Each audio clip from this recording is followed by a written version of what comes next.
Sejak hidupnya dimulai 4,6 miliar tahun lalu, bumi telah melahirkan dan memberi kiamat bagi bermacam spesies. Deretan keajaiban alam diikuti deretan bencana. Deretan keajaiban itu antara lain adalah munculnya makhluk bersel satu, lahirnya fotosintesis, evolusi makhluk multiseluler, munculnya banyak kingdom. Jutaan spesies lahir, serangga, krustasea, ikan, amfibi, reptil, reptil raksasa, mamalia, hingga akhirnya genus Homo yang jadi nenek moyang spesies kita. Sapiens lahir 2,5 juta tahun lalu. Tapi semua itu diikuti dengan oksigen holocaust, letusan gunung supervulkanik, meteor jatuh, kepunahan massal pertama, kedua, ketiga, zaman es, pemanasan global, zaman es mencair, kepunahan massal keempat, kelima, hingga akhirnya Homo sapiens.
Peradaban sapiens hanya dalam usianya yang baru sekitar 12.000 tahun ini kemudian sudah bertanggung jawab untuk kiamatnya banyak sekali spesies. Mulai dari sabertooth, mammoth, jaguar raksasa saat mereka belum punya teknologi seperti sekarang ini, hingga sapiens modern seperti kita yang sudah jelas mengancam kelangsungan banyak sekali makhluk hidup di dunia ini. Oh man, show me please, I want. Penciptaan alam semesta itu jauh terjadi sebelum manusia ada, gitu. Tapi selama ini alam semesta tuh nggak pernah komplain dia apa-apain sama kita. Nah, sekarang kalau kita lihat dari sisi alam, adanya manusia itu hukuman nggak buat mereka? Kita nggak pernah ngomong kan? Namun, Homo sapiens sendiri, selain memberi kehancuran bagi spesies lain, juga terus-menerus berjuang dari kiamat yang seringkali dibawa oleh makhluk lain, oleh organisme lain. Bahkan, organisme ini begitu kecil, mikroorganisme, virus, bakteri, jamur. Lihat saja sejak zaman Fir'aun, sudah tercatat bagaimana terjadi wabah yang bisa sangat mematikan. Zaman Yesus, semua orang ketakutan dengan penyakit lepra. Kemudian bangsa Maya dan Aztec yang punah karena flu dan cacar yang diimpor dari Eropa. Black Death, Spanish Flu. Pandemi itu kan udah berkali-kali itu ya. Yang paling besar adalah Black Death ya. Black Death itu 5 tahun. 100 juta orang Eropa mati. 100 juta orang Eropa mati. Cacar itu ya membunuh 20 juta orang. Cepat atau lambat ya manusia juga punah juga. Dulu pernah nggak ada kok ya. Di bumi ini manusia pernah nggak ada. Jadi kalau suatu saat manusia punah, ya nggak apa-apa juga gitu ya. Kalau manusia itu unik, ya istimewa enggak seperti biasanya. Kita itu ya sama dengan spesies-spesies yang lain, sama dengan kambing, kecoa, kutu. Itu salah satu kehidupan. Just an animal, eh? Apakah kemudian dengan tingkat kecerdasan yang seperti ini manusia itu menjamin dirinya survive? Enggak, itu enggak. Kecoa itu ya, kecoa itu jutaan tahun masih ada. Itu. Kita belum apa-apanya kecoa itu kalau soal survivability. Tapi kan kecoa nggak bisa nyanyi. Itu adalah keunikan manusia. Apakah spesial? Apakah khusus? Apakah istimewa? Enggak, berbeda aja, cuma berbeda.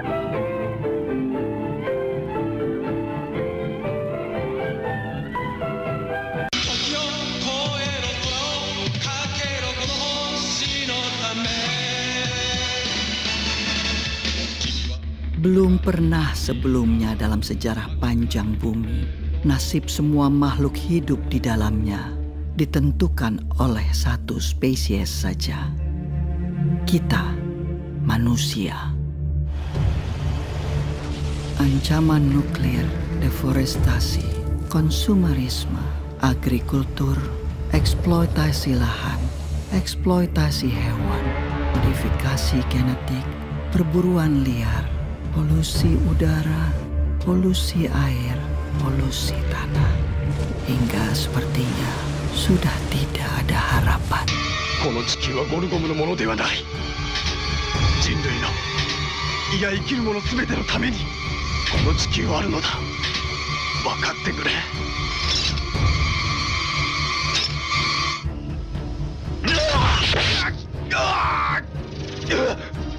Manusia selalu terbakar keinginannya, terbakar ambisinya, terbakar dan terbakar. Tidak pernah tahu kapan cukup adalah cukup.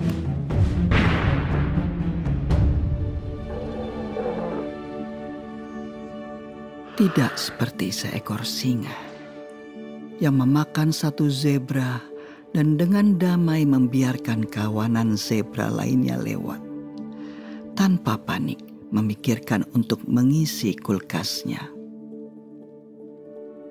Kalau dalam pemahaman saya, ego itu adalah sense of I, sebuah rasa bahwa ini adalah saya, dan saya ini sesuatu yang terpisah dengan apa yang bukan saya.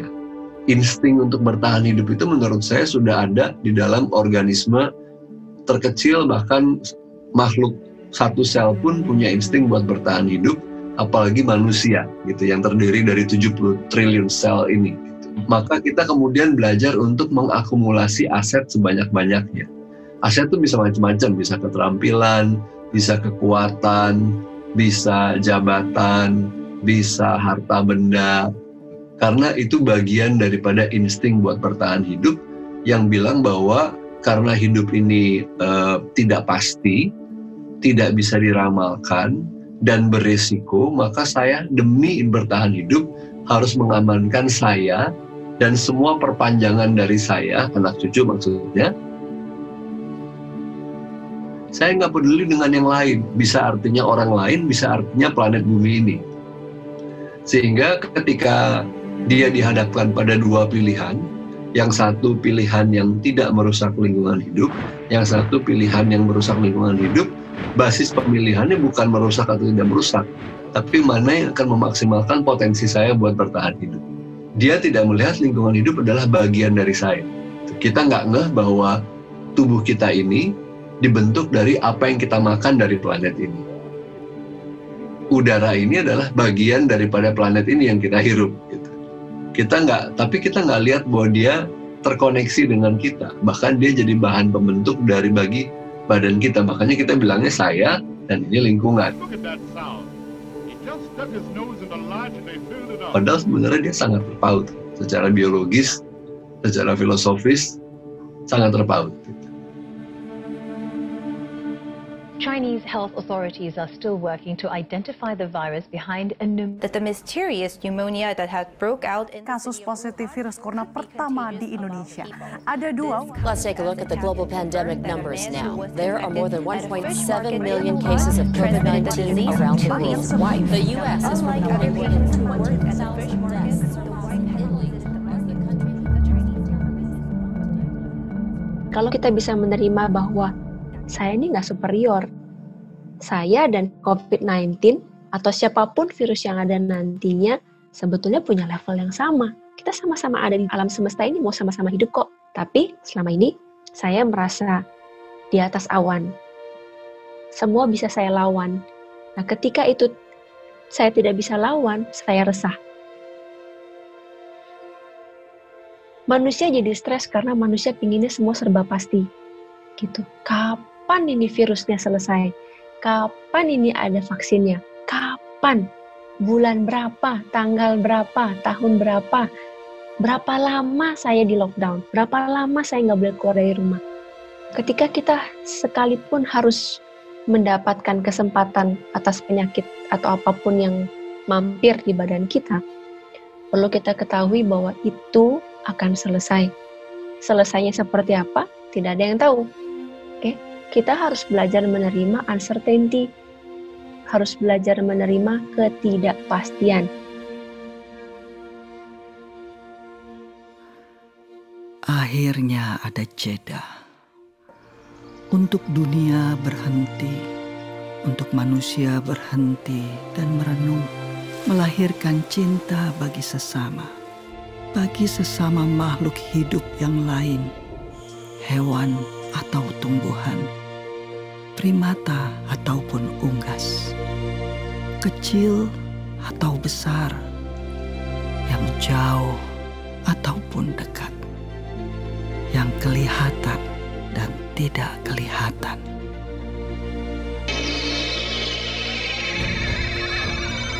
Virus COVID-19 ini sampai hari ini membunuh 120.000. Sementara orang meninggal karena sakit jantung sehari itu 48.000. Sementara penduduk dunia berapa? 7 miliar. Masih banyak yang bertahan. Tapi ya namanya manusia, ya dulu pernah nggak ada di bumi. Cepat atau lambat juga akan punah. Tapi apakah karena COVID-19? Enggak lah, gitu ya. Kamen Rider wa shinda. Nagaku kurushii tarakai no sue shinda no da. もはやこの地球を救う者はいない。ボルゴムの横暴に任せるしかないのか。誰がこの美しい地球を救うのだ。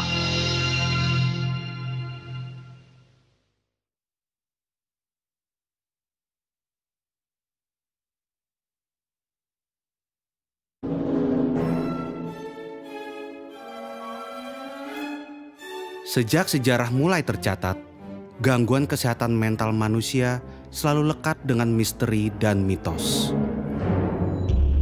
Pengidap gangguan jiwa lekat dengan stigma negatif seperti kesurupan, santet, sihir jin, muslihat setan, kutukan dewa, kutukan Tuhan. Dan secara global, stigma yang diskriminatif ini lekat terus hingga abad ke-18. Di otak itu ada ratusan sirkuit yang saling bertentangan, saling mendukung. Ada hormonalnya, ada neurotransmitternya. Akhirnya variasinya banyak. Seluruh bagian otak akan itu bertanggung jawab atas mental disorder. Bukan hanya satu atau dua bagian.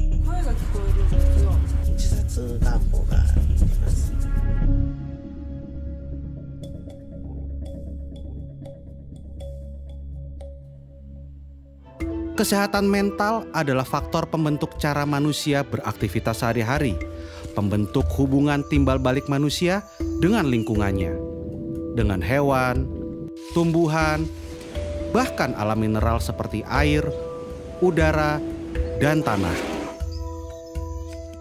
Sebenarnya kesehatan mental yang tidak dikelola itu punya implikasi besar terhadap kesehatan fisik kita, karena yang namanya kesehatan psikosomatis dan penyakit kronis itu banyak terkait dengan psikologis juga. Informasi, berita, percakapan-percakapan yang saya terima, yang saya serap, dan akhirnya tubuh saya digest. Kita resah, kita sedih. Manusia sulit untuk beradaptasi dengan perubahan, apalagi jika terjadi secara spontan. Aktivitas-aktivitas yang sebelumnya tak pernah terpikirkan dalam otak manusia, sekarang menjadi agenda rutin yang harus dijalani. Otak manusia kaget, tubuhnya kaget, sistem sarafnya kaget.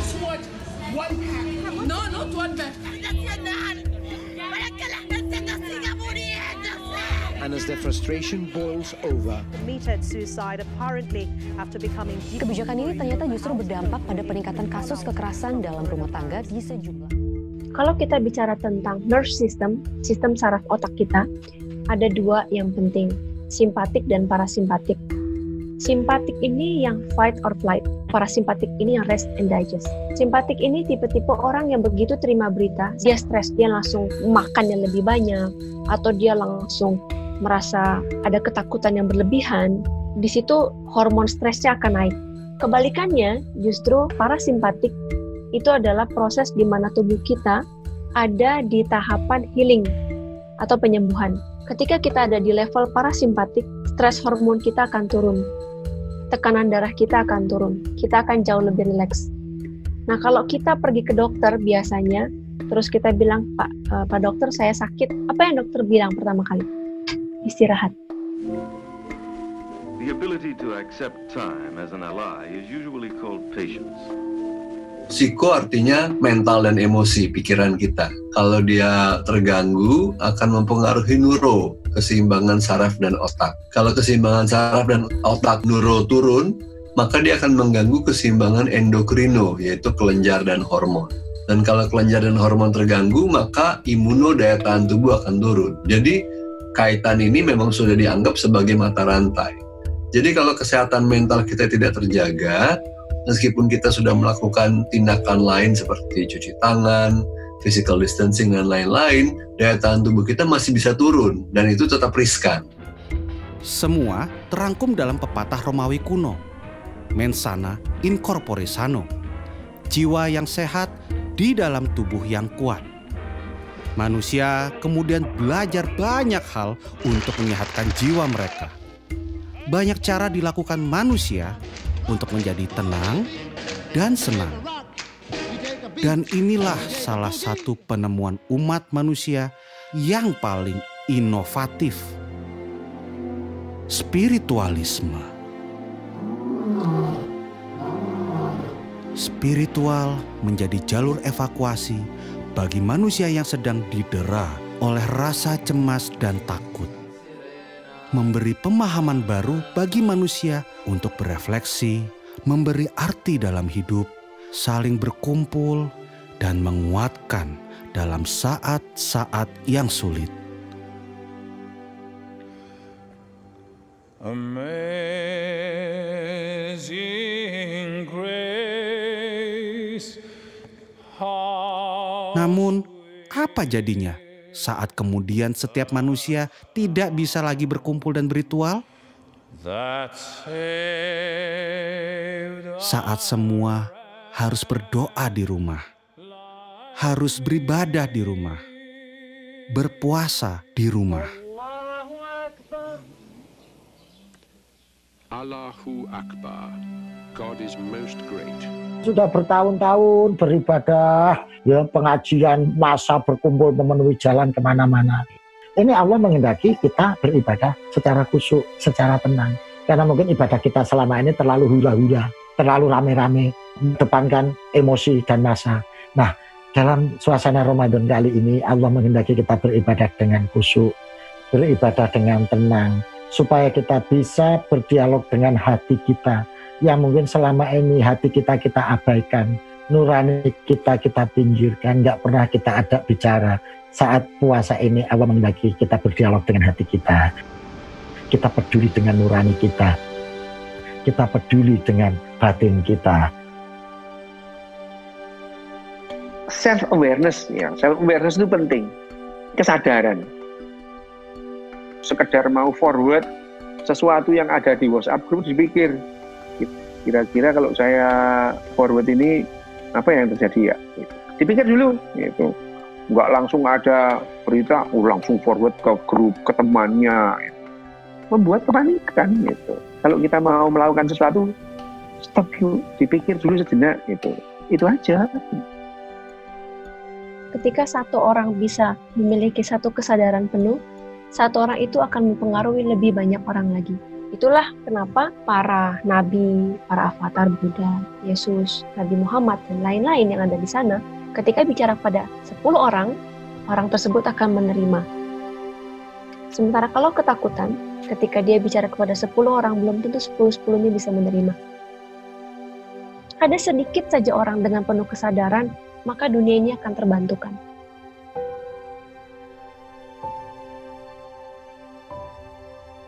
Ya ayyuhal nafsul mutmainnah irji'i ila rabbiki radiyatan mardiyah. Wahai jiwa-jiwa yang tenang, jiwa-jiwa yang teduh, kembalilah ke Tuhanmu. Kalau hati kita ini bersih, jiwa kita ini bersih, maka batin kita sehat, fisik kita sehat, jiwa kita sehat. Menurut saya kesadaran itu adalah yang paling menjadi fondasi bagi kesehatan mental dan emosional. Orang yang awam ketika dibilang kata sadar, dia nggak ngerti apa yang dimaksud dengan kata sadar pada umumnya. Kita pikir sadar tuh artinya insaf gitu. Nah, padahal kesadaran itu kan sebenarnya lebih kayak perhatian yang mengamati secara netral, dan salah satu bagian daripada penyembuhan itu adalah menyadari tanpa menilai atau menghakimi. Itu yang namanya menerima kan sebenarnya. Tubuh yang kuat di dalam jiwa yang sehat. Corpore sano in mens sana. Spiritual itu adalah hasil kerja otak kita. Jangan dibalik gitu ya. Jangan dibalik bahwa spiritual itu mempengaruhi otak. Bukan, spiritual itu juga hasil kerja otak kita. Diperlukan nggak sih manusia?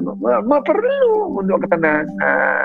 Kalau tidak ada spiritualitas itu manusia itu lebih gampang menderita, gitu ya. Lebih gampang menderita. Tapi dengan spiritual bukan berarti orang itu lepas dari penderitaan, ya tidak. Gitu.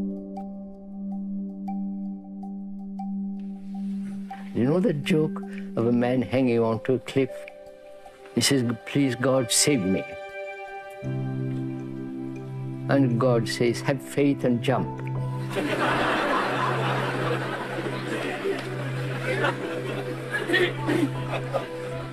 And the man who is hanging onto the cliff, he says, "Isn't there somebody above that still?"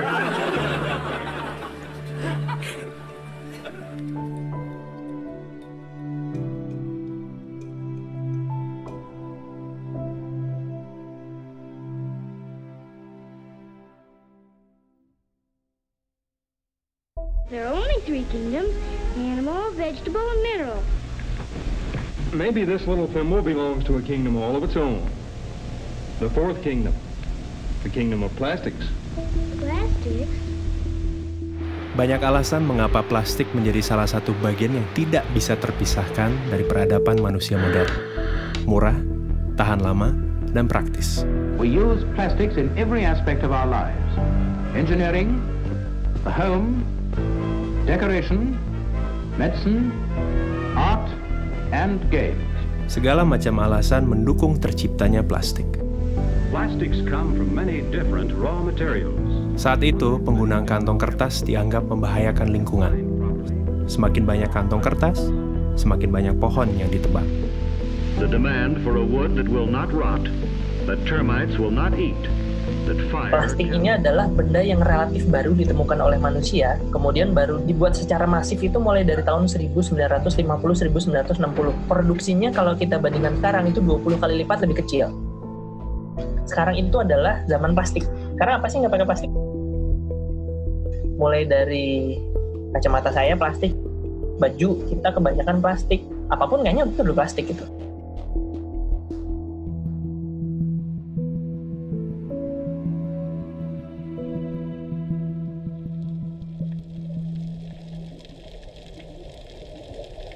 Seiring waktu, plastik yang awalnya adalah barang substitusi untuk menyelamatkan lingkungan, berubah menjadi polutan.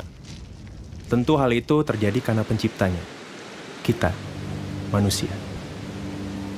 Plastik mendominasi jenis sampah di masyarakat, mulai dari kantong plastik, gelas plastik, sedotan plastik, styrofoam, bungkus mie instan, pembungkus makanan ringan, produk-produk sachet, minuman sachet, shampoo sachet, sabun sachet.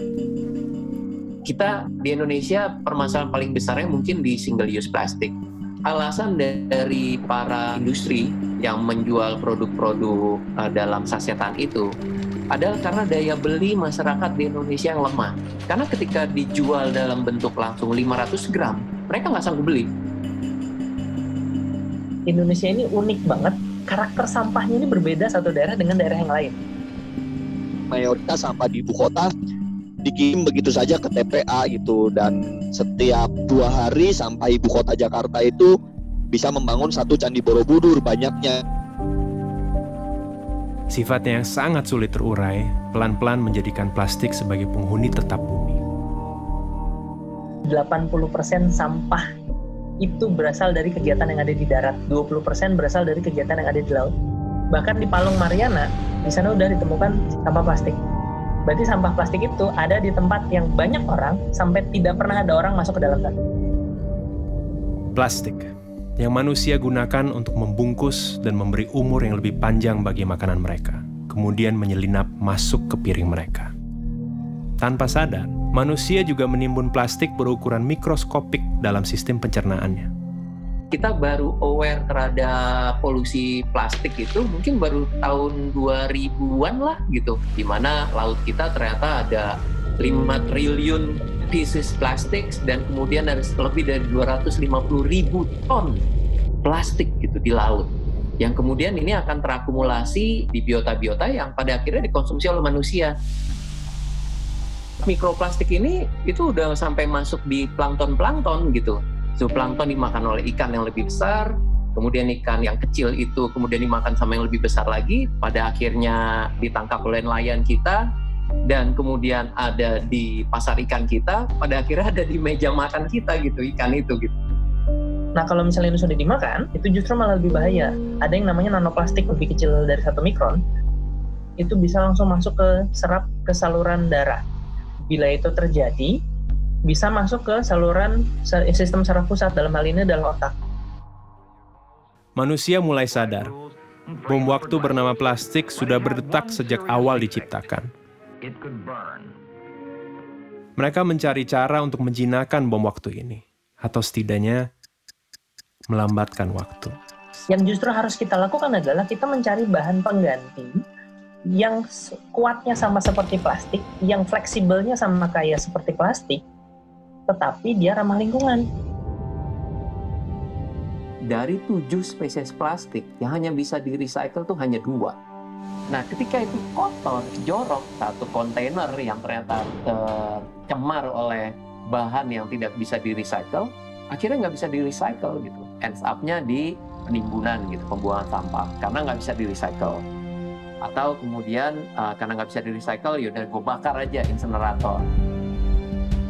Permasalahannya adalah masalah tata kelola, khususnya juga di Indonesia. Kalau kita menggunakan instrumen kesadaran gitu ya, harus sadar dulu, itu butuh waktu yang lama, sedangkan sampah dan masalahnya itu sekarang gitu. Jadi setiap orang itu wajib memilah sampah, itu namanya wajib, ya harus ada konsekuensi kalau tidak dilakukan. Gubernur DKI Jakarta Anies Baswedan mengeluarkan peraturan gubernur tentang larangan penggunaan kantong plastik Larangan penggunaan kantong Keluarkan plastik. peraturan gubernur tentang pelarangan penggunaan plastik. Pergub larangan penggunaan kantong plastik sekali pakai untuk larangan Regulasi gaya hidup baru dan slogan-slogan tentang bahaya plastik terus didengungkan agar umat manusia punya satu pemahaman yang sama tentang plastik. Sampai bahkan kadang berdengung dan terdistorsi dalam jargon dan slogan yang kosong. Pasca 1 Oktober penggunaan kantong plastik, Greenwashing. trennya? Apakah meningkat, menurun, atau seperti apa? Manusia mana sih yang nggak pakai plastik? Kayaknya nggak ada. Jadi yang harus kita lakukan duluan adalah kita menutup keran dari sampah plastik, sumber sampah plastik, dengan cara kita mengurangi konsumsi plastik itu, terutama konsumsi plastik yang sekali pakai. Baik mana antara daur ulang dengan buang sampah sembarangan, ya tentu baik daur ulang. Tetapi daur ulang butuh proses. Baik mana daur ulang dengan pakai ulang, ya lebih baik pakai ulang daripada kita kemudian melakukan upaya proses daur ulang, ya lebih baik kita pakai ulang. Nah, dari mana lebih baik mana pakai ulang dan reduce atau pengurangan, ya lebih baik pengurangan juga itu. Dan ini sangat erat kaitannya dengan pola hidup dan keputusan konsumsi kita itu ya, bagaimana kita memilih barang, bagaimana kita memilih produk pada saat kita mau melakukan belanja, jangan sampai kita menghasilkan sampah gitu. Tahun 2050 kita akan susah-susah kemana-mana, kita ngambil ikan, dibuka isi perutnya isinya plastik, yang ujung-ujungnya itu karena kita. Makanya kita harus berbuat sesuatu supaya sampah plastik ini tidak kembali lagi ke manusia. Yang paling bagus ya, saya akan menjaga lingkungan karena lingkungan ini akan kita wariskan ke anak cucu kita, ke keturunan kita. Pilihannya ada di kita.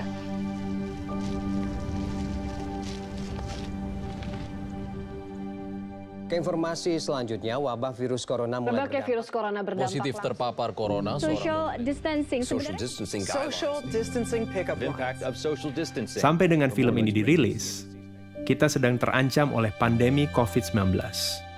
Pandemi membuat manusia mengambil jarak dengan sesama, juga dengan plastik. Penggunaan plastik menurun karena manusia hanya diam di rumah.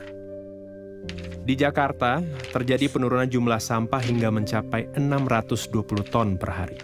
Di Bogor, penurunan jumlah sampah mencapai 100 ton per hari. Now the coronavirus has taken over as the biggest worry for many, as air pollution has dissipated. So yes, we are seeing significant emissions reductions. Kualitas udara di Indonesia, khususnya kota Jakarta, jauh lebih bersih lantaran wabah virus corona, polusi udara di China justru berkurang drastis. The ozone layer of our planet is now healing.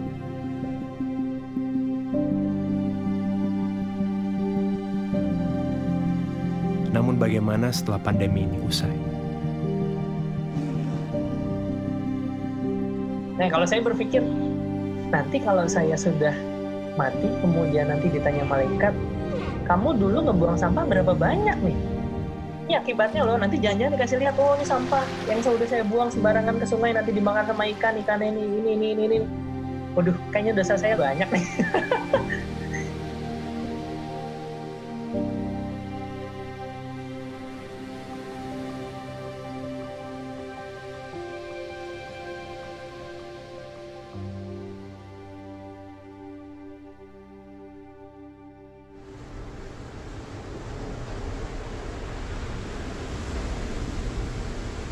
Air. Dalam satu tetes air, ada berjuta kehidupan, berjuta bentuk. Yang kamu lihat sekarang ini bukanlah luar angkasa.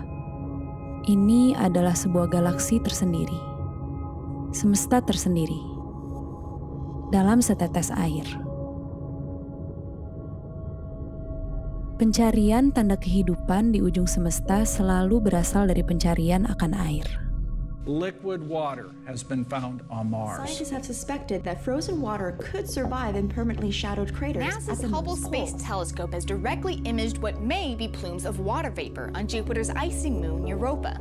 Di tangan eksploitasi manusia, air menjadi sumber hidup, sumber peradaban, sumber energi, transportasi, industri, agrikultur, rekreasi, dan akhirnya gaya hidup.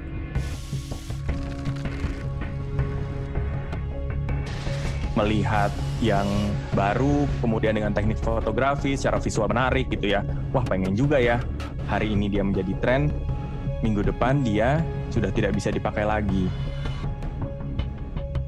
Konsumen tuh di brainwash bahwa busa sama dengan bersih. Busanya banyak, lebih kesat itu lebih bagus. Coba lah misalnya kita make untuk keperluan mandi cuci dalam satu hari sekitar 50 gram misalnya. Sedikit. Ada berapa juta orang?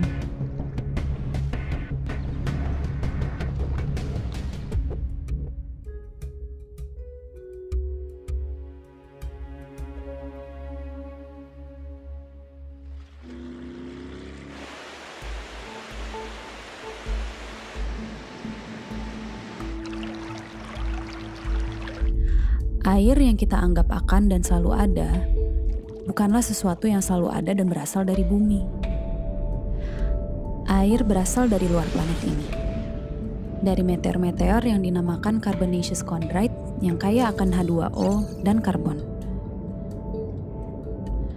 Meteor dan asteroid es yang kaya akan air ini dalam sistem tata surya terbentuk di luar batas leleh matahari.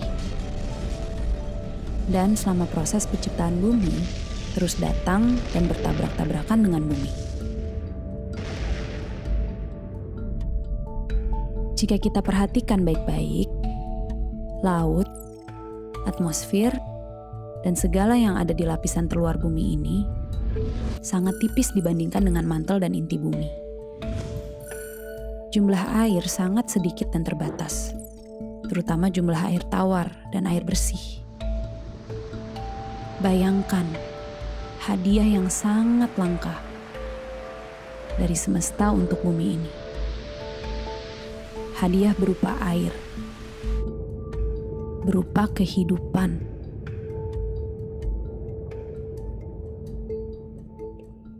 Three, two, one. See? It's a cloud. It's the water cycle. It's science. Selain air, kehidupan pun bersiklus. Standar kecantikan punya siklusnya sendiri. Standar tubuh yang ideal, kulit yang ideal, wajah yang ideal, penampilan yang ideal, pakaian yang ideal. Semuanya terus berputar, terus berubah. Fast fashion adalah sebuah terminologi yang akhir-akhir ini populer yang menggambarkan betapa cepatnya siklus hidup sebuah fashion. Kalau lu jalan-jalan kemana gitu, bagus nih, murah gitu. Berapa? 30.000 doang gitu. Oh, udah belilah gitu. Beli, terus lo nyampe rumah kayak, oh gue beli ini ya, anjing apaan nih? Letak lagi, terus lu beli lagi, gitu lagi. Untuk memproduksi sebuah celana jeans, dibutuhkan 6.500 air. Kaos katun, 2.700 liter air. Sedangkan tubuh manusia hanya butuh 600 liter untuk diminum per tahun. Ditambah dengan pola persaingan industri yang berusaha menekan biaya produksi sekecil mungkin. Para buruh dan pekerja di mata rantai terbawah menjadi pihak yang paling terdampak dengan kebutuhan untuk berpakaian dan bergaya. Last November, 112 people were killed in another major factory fire. 30,000 Chinese workers went on strike. Garment workers in Bangladesh. Namun, itu belum semua. Ternyata, dampak negatif bagi air dari limbah gaya hidup berpakaian tidak kalah dengan detergen yang kita pakai untuk menjaga penampilan diri. Untuk mencuci pakaian, wajah, tubuh. 70% persoalan air itu terdampaknya dari limbah domestik. Mungkin orang bakal berpikir, wah ini sungai ada limbah industri nih. Padahal sebagian besarnya itu dari limbah rumah tangga.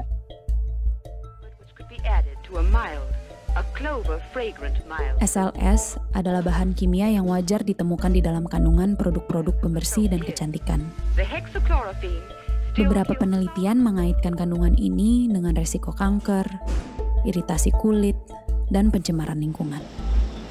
Senyawa ini biasanya ditambahkan di sabun atau di skincare gitu ya, menghasilkan busa gitu. Jadi dia bisa membilas kotoran, bahkan minyak. Other kind can give you you never in all your dishwashing life. Bisa aja sabun yang nggak ada busa dan bersih. Pelan-pelan tuh konsumen itu kayak di brainwash bahwa sabun makin banyak berbusanya itu tuh makin bersih. Padahal it's actually not true. Busanya ini nggak mudah degradable, kayak masuk ke water stream kita, masuk ke sewer dan yang lain-lain. Ini yang menjadi problem. Nggak pernah kepikiran kan, selamanya kita pikirin fokusnya di packaging, di plastik, dan segala macam. Tapi ternyata yang nggak kelihatan itu loh, yang udah disiram masukkan ke selokannya itu yang kita nggak pernah nggak pernah pikirin gitu kan. Ternyata itu dampaknya tuh jauh luar biasa, lebih gila lagi. Mau nggak gitu mandi di hari pertama, nanti mandi lagi di hari ke-10 gitu misalnya, karena biar nunggu LAS-nya larut dulu misalnya di alam gitu. Sebuah penelitian di Institut Aerospace Stuttgart menemukan bahwa air menyimpan suatu bentuk memori secara mikroskopik. Dari satu gelas air yang sama, saat diteliti tiap orang berbeda, gambaran mikroskopik yang dihasilkan juga sangat berbeda. Menghasilkan memori air yang berbeda. Saat satu jenis bunga dimasukkan ke dalam air, lalu air tersebut diambil dan dilihat secara mikroskopik, hasilnya menyerupai bunga tersebut. Saat jenis bunga lain yang dimasukkan, kemudian secara mikroskopik pun visual yang ada berubah. Semesta yang ada berbeda. Semesta seperti apa yang ada di dalam setetes air deterjen? Memori seperti apa yang kita rekam untuk semesta lewat tetes-tetes busa tersebut?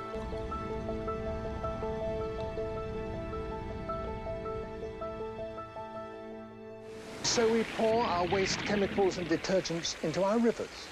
Suds may or may not have been valuable in a kitchen sink. In a river, they can be lethal, killing the plants and the fish.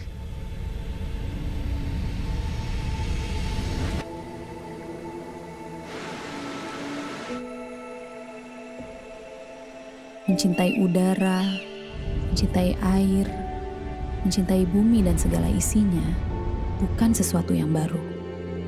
We shouldn't so exploit natural resources that we destroy them. Common sense, you might think. Sejak tahun 90, istilah upcycle muncul dan populer. Upcycle yang berarti memanfaatkan barang-barang bekas untuk memberi nilai yang lebih, mengupgrade gerakan recycle yang hanya sekadar mendaur ulang. Upcycle mengajak kita kembali mengingat cara hidup nenek dan kakek kita, yang penuh pertimbangan, tidak boros, yang penuh kesadaran dalam konsumsi. So she takes her time and sees that everything she gets is fresh and good. Pandemik yang terjadi membawa orang merubah prioritas hidup. Kita jadi lebih mementingkan apa yang kita pikirkan. Buah pikir kita menjadi lebih orisinal dan lebih otentik karena tidak terbungkus oleh kebutuhan-kebutuhan kita untuk menunjukkan siapa diri kita. Yang tadinya tidak bisa keluar rumah kalau tidak pakai baju merek ABC dengan parfum ABC dan makeup ABC, sekarang menjadi lebih simple untuk menyikapi dirinya gitu. Prediksi 10 tahun ke depan tuh orang lebih memilih merepair atau merenew atau memperbarui bajunya dia yang udah ada dibandingkan dia beli baju baru. Tempat gua aja itu kan tukang jahitnya dekat pasar, ada kain sisa di sana. Kalau misalnya tuh kain kagak diambil, itu diambil sama tukang bakso, sama tukang soto yang ada di pasar Kebayoran Lama. Itu buat lap gerobak, selesai itu dibuang. Terus akhirnya gue kesana, itu gue ambil, gue bawa pulang. Terus gue olah di rumah, gue potong-potong, gue komposisiin. Itu gue oper lagi ke abangnya. Terus nanti dia yang ngejahitin. Jadi kayak secara nggak langsung tuh kain sisa dari tempat dia yang nggak kepake. Itu bisa ngasilin duit buat dia. Kesadaran tentang kosmetik fair trade dan ramah lingkungan sudah dimulai sejak tahun 70-an. To seek out only natural, sometimes crazy-sounding ingredients. Bananas for her shampoos, mud creams from India. Dan walaupun pada akhirnya para pelaku kosmetik fair trade dan sadar lingkungan terus tergilas roda industri, jejak perjuangan kosmetik ramah lingkungan terus tumbuh. memang ada drawback-nya. Karena dari segi harga, itu jauh banget bedanya. Kayak SLS itu kan murah banget, mungkin sekilo 10.000, 20.000. Nah, sedangkan kalau bahan-bahan natural itu sekilonya bisa juta-jutaan gitu. Jadi harganya berkali-kali lipat. Solusi itu bukan di produk, 80% solusi itu dari dalam diri kita sendiri. Dan itu semua mulai dari pikiran. Jadi yang sudah kita lakukan ini sebenarnya adalah memilah. Kita terlalu banyak memilah sehingga kita tidak tahu bahwa keseharian kita itu sebenarnya juga merusak lingkungan. Fast fashion, slow fashion, sustainable fashion, semuanya adalah berbagai bentuk pilihan. Di satu pihak, fast fashion juga dibutuhkan karena ada orang yang tidak bisa membeli barang-barang slow fashion karena kebanyakan slow fashion harganya juga tinggi. Apakah kemudian berhenti membeli kaos? Nggak juga. Bukan industri yang harus dicolek, tetapi diri kita dan mindset kita yang harus dicolek. Butuh nggak sih lo kaos? Lo kan kaosnya udah banyak. Akan memberikan sebuah value nggak untuk diri lo? Karena sebenarnya, kalau buat saya, mencipta fashion itu adalah memberikan solusi. Menjadi sebuah titik bersyukur pada diri sendiri. Air itu seperti cerminan sih. Apabila dia hidup bersama dengan manusia-manusia yang memang baik, itu artinya kita sadar secara utuh esensi hidup seperti apa, maka air yang ada di dekat kita tuh pasti akan baik kualitasnya. Itu cerminan. Di tengah rumitnya permasalahan pencemaran air, pemanasan global, kualitas hidup para buruh, konsumerisme dan industri, serta berbagai macam keruwetan yang kelihatannya sangat kompleks. Mungkin kita bisa memulai perubahan yang sangat nyata dengan cara yang sangat sederhana. Lewat gaya hidup, lewat pakaian, dan sabun.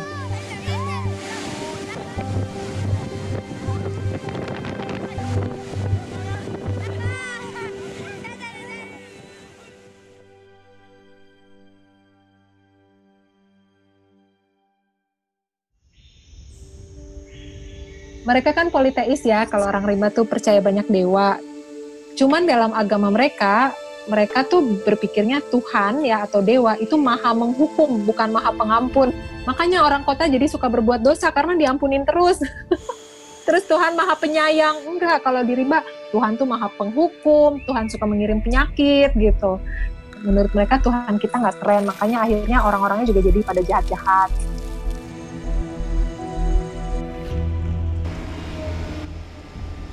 Bunuh diri, kalau kita tidak menjaga hutan kita itu bunuh diri, dan udah kelihatan kan sekarang.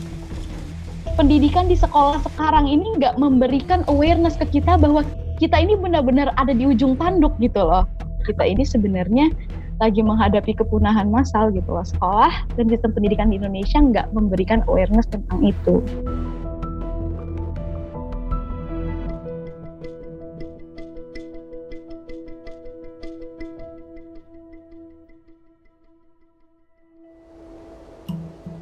Sebelum lanjut berbicara tentang kehutanan, kita perlu tahu dulu tentang konsep keragaman hayati atau biodiversitas.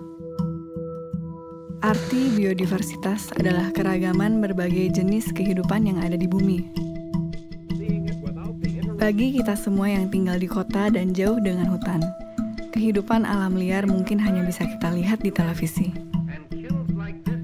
Namun pada kenyataannya, udara yang kita hirup, air yang kita minum, dan makanan kita semua bergantung pada biodiversitas. Beberapa contoh sangat jelas. Tanpa tumbuhan tidak akan ada oksigen.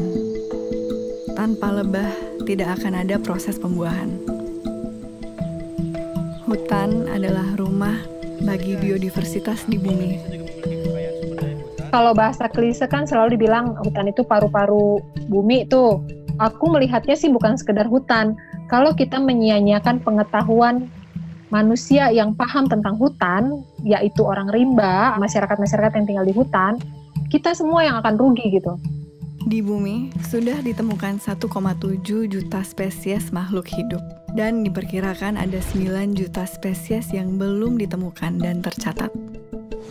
Namun, hanya sejak 40 tahun terakhir, jumlah hewan liar di dunia berkurang hingga separuh. Separuh. Peradaban manusia sudah menghantarkan spesies-spesies lain menuju kepunahan 1000 kali lipat lebih cepat dibandingkan proses alaminya. Padahal, tidak ada satupun individu atau satu jenis spesies yang dapat hidup sendiri tanpa makhluk hidup lain. Kalau orang rimba bilangnya konsep kulkas. Itu aneh-aneh karena mereka pakai bahasa kota. Mereka kan lihat kulkas ya di kota. Apa ini kulkas? Katanya. Aku bilang ini makanan. Kenapa ditaruh situ? Supaya awet. Supaya kalau orang mau perlu ambil sedikit aja. Begitu kenyang, ya udah nggak ngambil lagi, sisanya ditaruh di kulkas. Oh, kami juga punya kulkas di hutan. Sehutan-hutan tuh kulkas karena kami ngambil secukupnya. Besok mau ambil lagi gitu. Orang kota menganggap hutan itu bukan kulkas gitu. Mungkin kayak supermarket yang harus dijarah gitu. Kalau buat orang rimba enggak. Kenapa aku ngambil sedikit? Karena besok saya perlu lagi. Yang mereka lakukan itu investasi. Aku menginvest kebaikan supaya besok kebaikan itu bisa aku ambil lagi gitu. Selalu dalam kalimat klise kita semua berkata, melestarikan lingkungan untuk anak cucu kita. Untuk generasi yang akan datang. Dan sekarang, inilah suara anak cucu tersebut. We are in the beginning of a mass extinction, and all you can talk about is money and fairy tales of eternal economic growth. How dare you? Yang sebenarnya sudah sejak lama mengatakan hal yang sama. I'm here to speak for the countless animals dying across this planet because they have nowhere left to go. And now we hear of animals and plants going extinct every day, vanishing forever. Dan di Indonesia ada Salsabila, pelajar berusia 16 tahun, bersama dengan grup Jaga Rimba yang ia dirikan. Kalau kita lihat fenomena alam, bagaimana alam bekerja, ini kan nggak seharusnya seperti itu. Kita panik tapi kita nggak bisa ngapa-ngapain karena di sekolah kita nggak pernah diajarkan untuk peduli dengan sekitar kita. Sistem pendidikan di Indonesia itu kita selalu diajarkan untuk menghafal, tapi kritisnya itu nggak ada. Saat Salsabila masih bersekolah formal, ia menyerukan mogok sekolah untuk hutan. Rutin setiap Jumat, Salsa dan teman-temannya bolos sekolah dan berunjuk rasa. Hingga akhirnya ia memutuskan untuk keluar sekolah, homeschooling, dan menggunakan waktu yang ia punya untuk hutan dan lingkungan. Mogok sekolah untuk hutan pertama kali itu tanggal 13 Januari 2020. Waktu itu aku bolos sekolah, langsung ke KLHK pagi-pagi. Ketika turun, ya memang nggak mengharapkan apa-apa, cuma mau ngeluarin marah sama sedih aja sih. Dan mereka awalnya ya kayak ketawa gitulah, kamu idealis banget sih. Oh udahlah sekolah aja dan lain sebagainya gitu.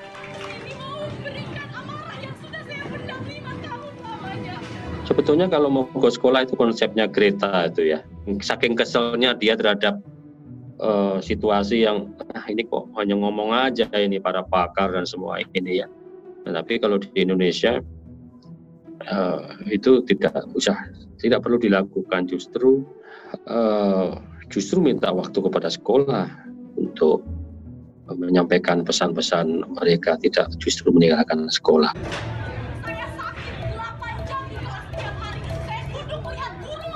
Wah, kalau aku sih paling nggak mendukung kurikulum nasional kita. Kalau menurut aku, anak-anak masih nggak punya kepentingan ekonomi kan dan politik gitu. Sebenarnya kan setiap anak lahir sebagai saintis tuh, punya keingintahuan yang besar, punya daya kritis yang tajam, budaya dan pendidikan yang menghancurkan mereka kan. Jangan aneh kalau ada sekolahan yang datang ke masyarakat pedalaman yang masih banyak kobra. Tapi begitu digigit kobra nggak tahu cara ngobatinnya. Seharusnya kalau di sekitarmu banyak kobra, ya kamu harus tahu. Kurikulummu harus tentang kobra dulu. Yang lain-lainnya ya ntar kalau ada sisa waktu gitu.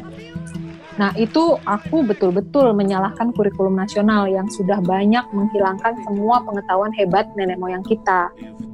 Jadi yang rugi kita sendiri. Ini bukan soal respect atau soal hilang atau enggak ya. Kita rugi sendiri. Banyak orang yang mati karena gigitan kobra, padahal dulunya tinggal metik tuh daunnya. Sebenarnya aksi mogok sekolah untuk hutan ini nggak hanya menekankan bahwa hutan ini penting, tapi juga menjadi sebuah kritik untuk sistem pendidikan di Indonesia sekarang. Pendidikan di sekolah sekarang ini nggak memberikan awareness ke kita bahwa kita ini benar-benar ada di ujung tanduk gitu loh. Kami 2 kali aksi itu langsung dipanggil audiensi dan ketemunya langsung dengan Pak Wakil Menteri LHK. Tapi pas kalau ngelihat hasil audiensi sebenarnya agak sia-sia juga sih. Kami ini masih sekolah, jadi mereka nganggapnya ini, wah ini anak sekolah udah turun, udah paham masalah hutan, jadi jatuhnya lebih banyak ke pujian-pujian yang sebenarnya nggak kita inginkan. Kita maunya mereka bilang, oke, kami akan turun ke lapangan. Enggak. Aku nggak tahu 10 tahun lagi apakah mereka akan merasakan dampak dari kebijakan-kebijakan yang mereka buat. Tapi yang pasti yang akan terkena dampaknya itu anak cucu mereka, dan anak cucu mereka kita adalah salah satu bagian dari mereka.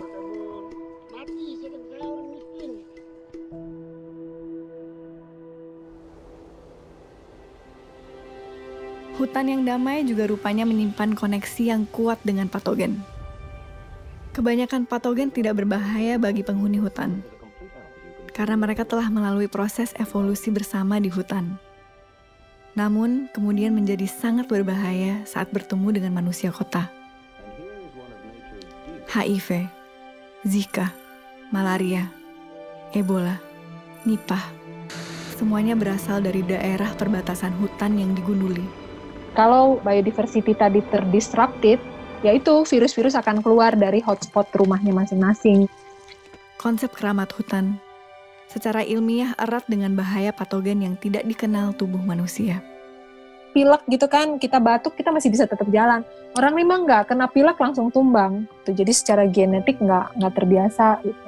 Kalau saya malaria langsung tumbang gitu ya. Mereka malaria tetap aja nggak, kayak bersin aja malaria tetap aja bergerak kemana-mana, nggak ada masalah. Makanya penyakit baru itu bisa betul-betul ngabisin populasi mereka. Ini waktu pandemik gini pada lari makin jauh ke dalam hutan karena mereka takut sekali ya. As soon as we withdraw, nature quickly takes over. Could the corona crisis eventually be good for the environment? Jadi kalau dibilang ini menjadi waktu yang pas supaya bumi bisa menyembuhkan dirinya sendiri, mungkin aku bisa kritik bahwa enggak juga. Karena ini bakal terus berlanjut dan sistem ini enggak peduli mau pandemi, mau enggak, eksploitasi harus tetap jalan. Misalkan yang kemarin di Banyuwangi, tambang emas tumpang pitu ketika lagi pandemi, polisi menjadikan alat justifikasi masyarakat berkerumun, kan katanya nggak boleh. Masyarakat Banyuwangi ini berkumpul untuk menjaga supaya gunung mereka ini nggak digali buat tambang emas. Diusir, kriminalisasi terjadi, dikeruk juga. Terjadi juga. Dan itu lagi masa-masa seperti ini, baru bulan Maret kemarin.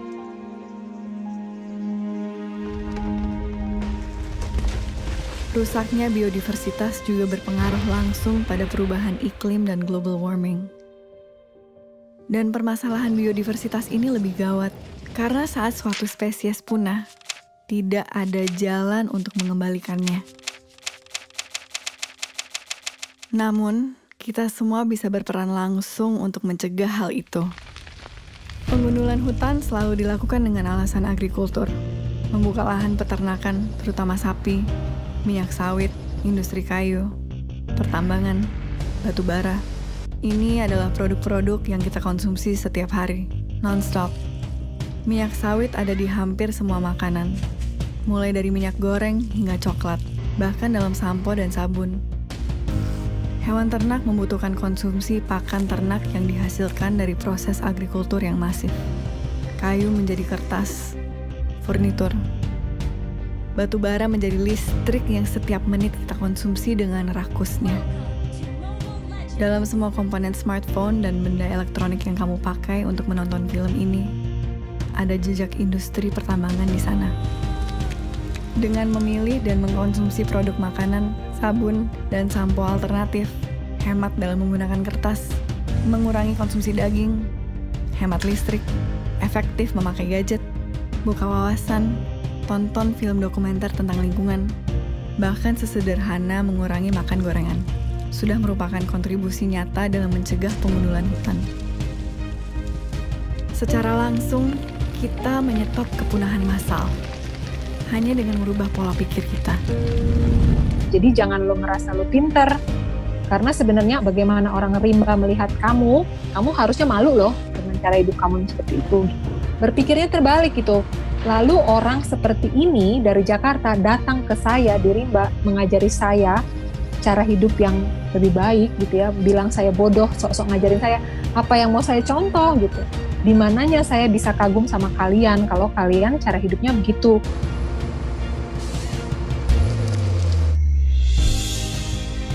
Tanpa hutan, tidak ada biodiversitas. Tidak ada lagi ekosistem. Tidak ada oksigen. Tidak ada lagi air. Tidak ada lagi kehidupan. Bumi ini bukan sekedar batu besar berpenghuni yang berputar mengelilingi matahari. Kehidupan bukan hanya berada di permukaan bumi. Bumi adalah kehidupan itu sendiri. Tanpa bumi, tidak ada kehidupan. Mana mungkin sebongkah batu yang mengelilingi matahari ini adalah makhluk yang hidup dan sadar, seperti kita. Manusia dengan otak dan kesadarannya adalah cerminan kesadaran kolektif bumi. Kesadaran bahwa kita adalah bumi. Bumi yang menjadi sadar dengan eksistensinya. Kesadaran bahwa kita semua dalam kehidupan ini saling terkait. Tidak peduli apa spesiesmu, negaramu, sukumu, apalagi agamamu atau Tuhanmu.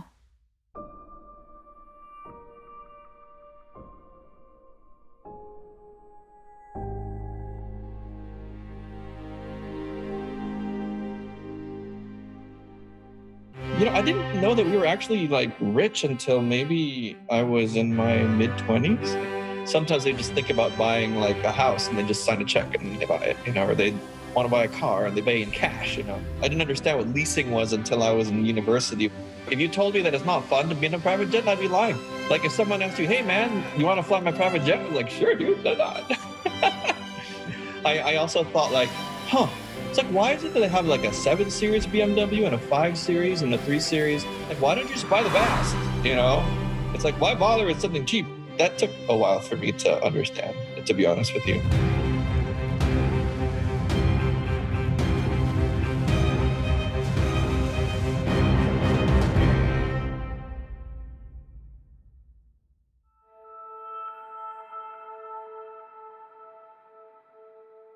Manusia adalah spesies yang unik. Mungkin secara sepintas, kita menganggap otak yang besar dan daya intelektual yang tinggi adalah sesuatu yang membuat kita istimewa.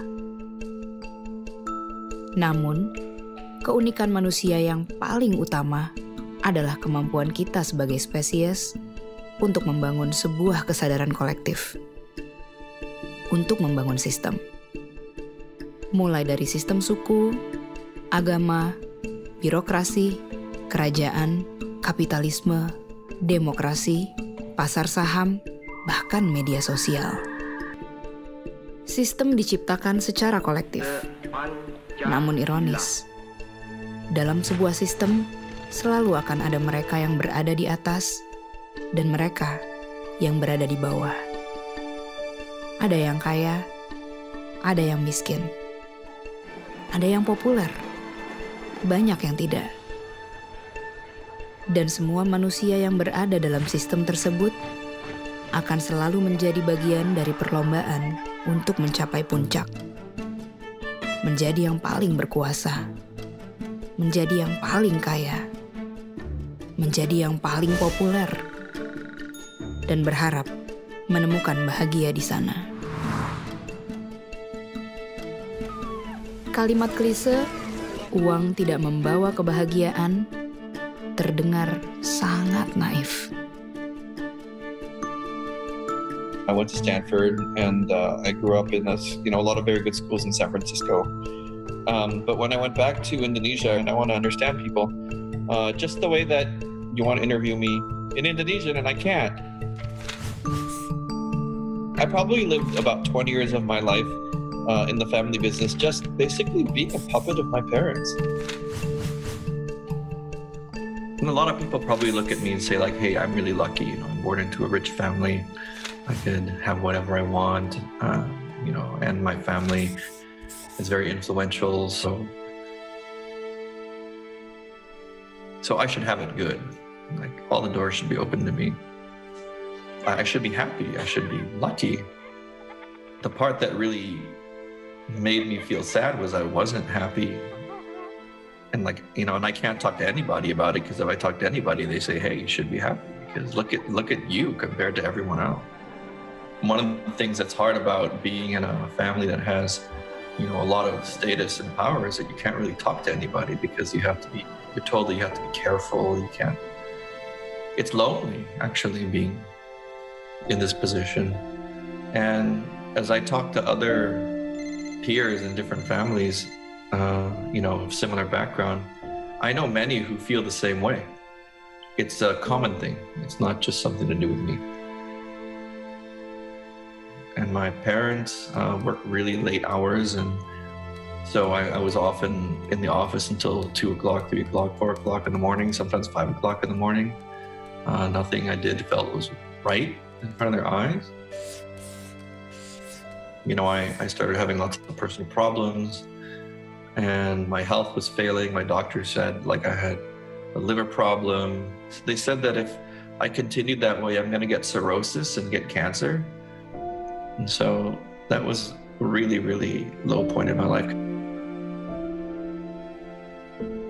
Uang hanya bisa membawa kebahagiaan sampai ke level tertentu.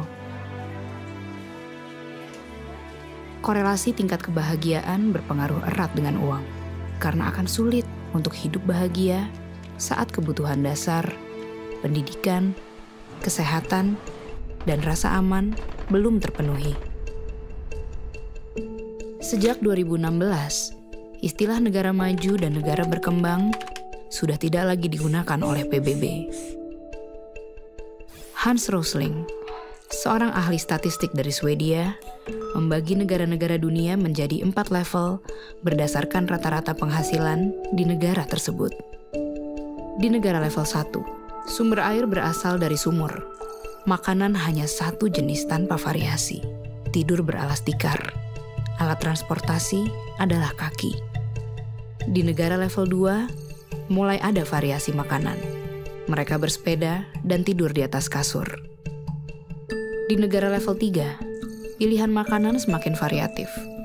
Mereka bersepeda motor, berekreasi, dan mulai masuk pendidikan tinggi. Di negara level 4, mobil adalah kendaraan sehari-hari. Rekreasi dan perjalanan dengan pesawat terbang adalah kewajaran. Konsumsi energi tinggi, konsumsi protein tinggi. Lewat data statistik ini, kita bisa melihat seluruh negara bergerak menuju kemakmuran, menuju level 4. Di tahun ini, Indonesia sudah berada di level 3. Satu level dengan Cina, Brazil, dan Meksiko. Namun tingkat kesejahteraan umat manusia berbanding terbalik dengan kesejahteraan bumi. Semakin tinggi level kemakmuran suatu negara, tingkat konsumsinya juga meningkat. Jejak karbon yang dihasilkan juga meningkat. Jejak karbon adalah total emisi gas karbon yang dihasilkan dari proses konsumsi kita, lewat bahan bakar, produksi barang-barang manufaktur, material, kayu, jalan, pembukaan lahan, bangunan, transportasi, dan satu yang paling krusial, konsumsi makanan. Makan, tenang, makan. Makanan menjadi sangat penting karena setiap manusia di bumi mengkonsumsi makanan setiap hari. Semakin makmur level hidup suatu negara, semakin makmur pula konsumsi makanan dan protein hewani mereka. Sekitar 70% dari seluruh fresh water atau sumber air bersih itu sebenarnya kita kasih ke peternakan hewan. Satu beef burger itu tuh membutuhkan 660 galon air. Memproduksi protein hewani itu adalah cara memproduksi makanan yang sangat amat mahal dan resource intensif kalau kita ngomongin dari segi environment. Dan yang paling bahaya sebenarnya dia tuh nggak cuma menghasilkan CO2, tapi menghasilkan gas metan. Gas metan ini sifatnya tuh 20 kali lipat lebih menahan panas, dan itu dihasilkan paling banyak dari peternakan hewan dibandingkan sektor-sektor yang lain. Semua sektor transportasi kalau dikombinasi jadi satu, itu tuh mereka kontribusinya sekitar 13% ke gas efek rumah kaca di dunia.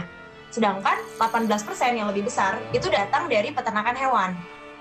Vegetables, roots, herbs, and berries. Oh, no. Oh, yes.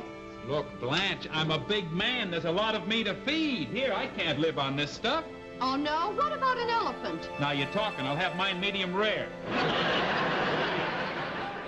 Sederhananya tuh kemarin laporan dari WWF, kalau kita manusia itu mengkonsumsi high meat diet, tinggi protein hewani, kita butuh 4 bumi. 4 bumi itu hanya untuk makanan kita doang. Kita hanya harus pindah entah ke bulan, entah ke Mars, atau nggak tahu di mana deh. Sedangkan kalau kita yang benar-benar kayak whole food, berbasis nabati, tuh kita bisa mencukupi semua kebutuhan masyarakat sekarang, plus 4 miliar orang lagi. Bayangin. Apa yang baik untuk bumi, baik untuk diri. Begitupun sebaliknya. Jumlah sel di dalam tubuh kita dibandingkan dengan jumlah mikroorganisme yang asing di dalam dan di atas tubuh kita ada 10-20 kali lipat lebih banyak daripada sel tubuh kita sendiri. Itu juga salah satu filosofi dasar ya daripada pandangan saya terhadap kesehatan dan tubuh, bahwa kita adalah mikrokosme daripada makrokosme. Saya kadang sebutkan bahwa setiap orang adalah planet. Atau kalau mau lebih ekstrim lagi, setiap orang adalah sebuah galaksi. Kita adalah bumi terdiri dari banyak makhluk gitu ya. Bakteria, virus, prion, cacing, parasit-parasit yang lain itu adalah makhluk seperti kita di atas bumi ini. Makanya kondisi bumi akan selalu dicerminkan di dalam tubuh kita. Mungkin pernah dengar salah satu hormon pembawa kebahagiaan yaitu serotonin. Serotonin itu banyak orang berpikir itu diproduksi di otak kita. Tapi ternyata 90% dari serotonin atau hormon pembawa kebahagiaan itu diproduksi di dalam pencernaan kita. Yang bahan bakunya adalah serat. Yuk kenal dulu karo jagat aliting dewi. Kita kenal dulu sama dunia kecil yang ada di dalam diri kita sendiri. Jagat besar ini adalah yang di luar diri kita. Ternyata semua ini adalah satu. Kepahaman itu bahwa kalau semuanya ada satu, ngapain harus ribut? Kita melawan ABCD. Lawang itu adalah bagian dari diriku. Mengerti diri dulu, mawas diri dulu. Sektor peternakan kan berkontribusi 18% nih ke seluruh emisi gas efek rumah kaca. Kalau itu hilang 18%, kita tinggal mengurangi sedikit lagi karbon untuk bisa menyelamatkan bumi sampai masih dalam batas yang bisa ditinggali oleh manusia dengan nyaman. I was working in a job where every 2 weeks I would get sick. And I think it was just my body telling me, like, I don't want to do this. And so I left the company. Like, I didn't even bum it. I just disappeared. I just became the coward. I didn't resign. I just stayed at home and didn't show up. And I spent like the first 2 weeks just cleaning up my living room and turning it into a music studio.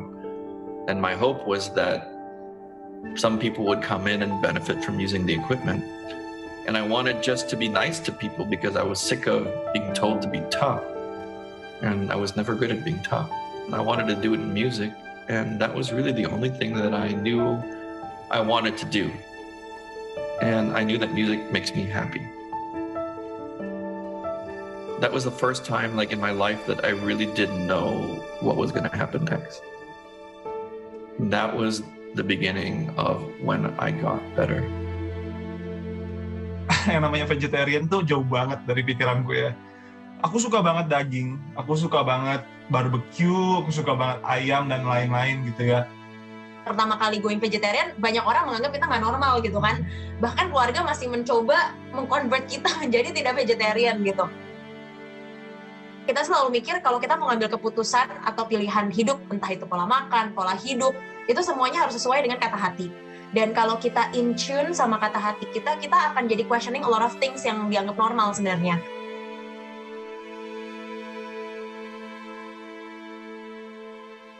I was always listening to my parents in my mind. I was listening to my logic. Now I listen to the quiet voice. But it's a very soft voice. It never screams. It's a quiet voice. Suara hati itu dia berdiri sendiri dan dia ngeluruk tanpa bolong. Dia nggak punya rombongan. Nggak ada rombongan cemburu, nggak ada rombongan si takut, nggak ada rombongan khawatir, nggak ada. Stop. Just look at the mess you've made. Dan suara hati ini selalu tepat. Jawaban dari alam semesta yang murni, yang tidak difilter dengan pikiran kita. 3 years of faith with my heart, but I know now that there's a chance that I could make a living from that. And that wouldn't have happened if I wasn't listening to my heart and recognizing that if I do, then for sure miracles happen. Very clear. And then my parents, they don't say anything and suddenly they show up at the concert. Within 3 years, our team won 3 Emmy Awards. We won Best Pop Album. We won Best Jazz Album. We won Best of the Best. Ini kan perjalanan tok. Nerimo ing pandum, menerima apa yang sudah ada dan diberikan dan terberikan untuk. Bersyukur itu adalah sikap seperti itu, nerimo. Kita bersyukur untuk segala sesuatu, bukan pasif. Banyak orang, ya sudah ini kita nerimo, ada orang buang sampah, kita buangin kalau perlu. Apa yang setidaknya kita bisa lakukan, kita lakukan. Asal kita tetap mengacu sama sebenarnya pola makan nenek moyang kita. Sebagian besar itu berbasis nabati, dan kita nanti akan bilang 90% ke atas idealnya. Dan sisa 10%-nya itu masih protein hewani, ini masih menjadi pola makan planetarian. Ya, bukan vegetarian, bukan vegan, bahkan kita nggak usah ngomongin plant-based, tapi kita ngomongin pola makan ramah lingkungan. Pola makan planetarian. Ini tuh sebenarnya pola makan yang sesuai dengan anjuran dari climate change scientist. Kita actually bisa mereverse climate change dengan mengganti pola makan kita secara kolektif. Sebenarnya kuncinya nggak apa-apa dilakukan imperfectly, tapi dilakukan collectively.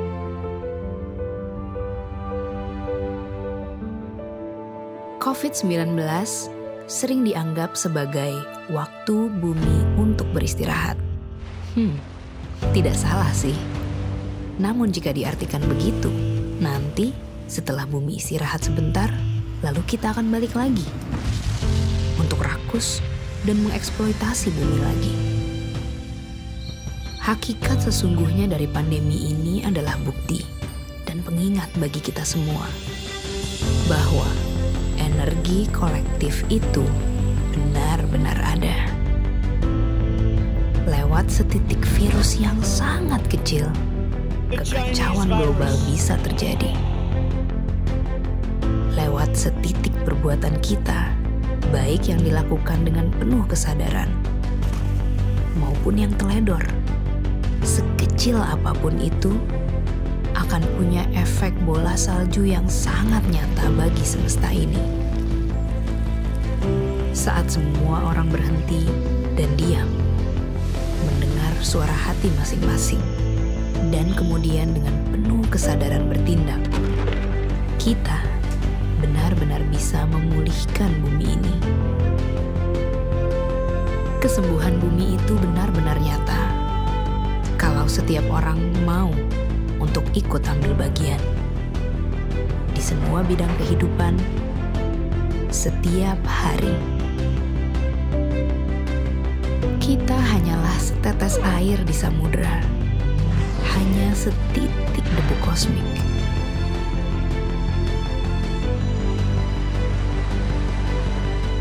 Namun bukankah samudera hanyalah kumpulan dari tetes-tetes air?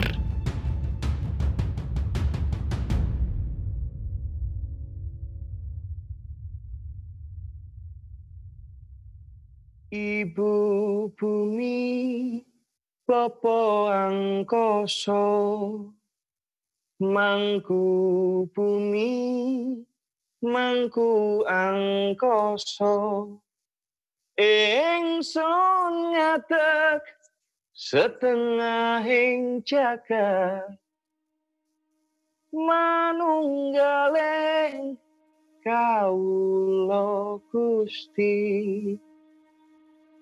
Maos mantra sajroning ati, ngagem raos ingsun kang suci, sirna ilang kabeh nafsuku,